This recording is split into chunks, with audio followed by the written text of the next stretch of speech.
So, one thing that I've been noticing as I sort of pay attention to language YouTube and, sort of the online polyglot world, is a lot of people really get into discussing their language learning routine.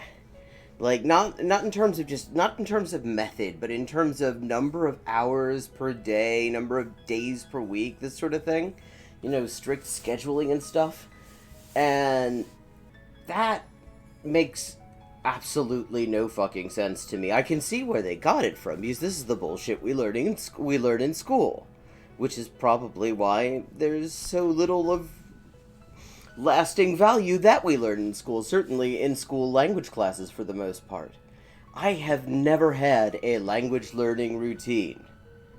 I mean, I've been teaching myself languages for roughly 37 years now. Done really reasonably well at it, I'd have to say. Never once had a fucking routine. Never had a schedule. My entire routine is, I do it when I feel like it. I expose myself passively to all sorts of languages I'm interested in all the time through music and TV shows I watch and movies and whatever I'm reading at a given time.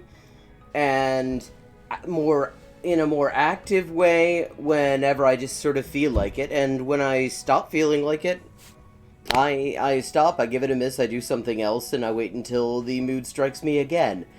And what's really remarkable about this is that, without knowing it, since I'd never heard of him until fairly recently, what I have come up with is the method that is supported by about 40 years of research by one of the leading specialists in language acquisition, a guy by the name of Steve Krashen.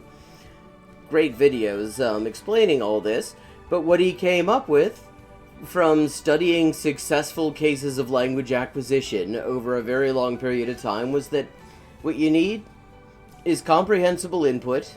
It has to be really interesting. It has to be interesting enough that it holds your attention without you making a special effort to pay attention to it. Like, compelling is the word that he uses. And it needs to be a zero stress environment to the extent possible. Stress and language learning do not go together, it turns out. Which is to say, the exact opposite of the shit we learn that language learning is in school. And I think a lot of people who sort of decide to teach themselves languages sort of take this sort of grind approach that they learn and they just feel absolutely, they feel like that's like the one way to do it, because, that there's got to be a reason all these teachers learn it. People do very well in 4 years of high school Spanish, go on to do 4 years of Spanish at uni, still can't even order a fucking beer. And it has a lot to do with this method that has become conventional wisdom. So, anyone who's thinking about trying to learn a language and is thinking they need to stress out on this bullshit, don't do it. Just do what you feel like. Expose yourself to it, to whatever your language is, in the way that's most interesting to you. And when you get sick of it for a while, stop so it never gets old. If you're burning out on it, you are actually definitely doing it wrong.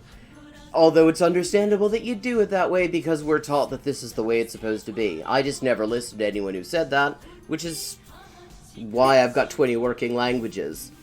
Well, one of the reasons, anyway. So, yeah. That's a bit of free language learning advice that is inspired by stuff that I saw on language-related Twitter today. So many people burning out over something that they actually got into because they wanted to do it. And that's just sad.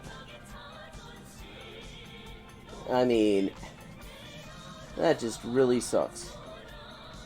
And it's totally unnecessary.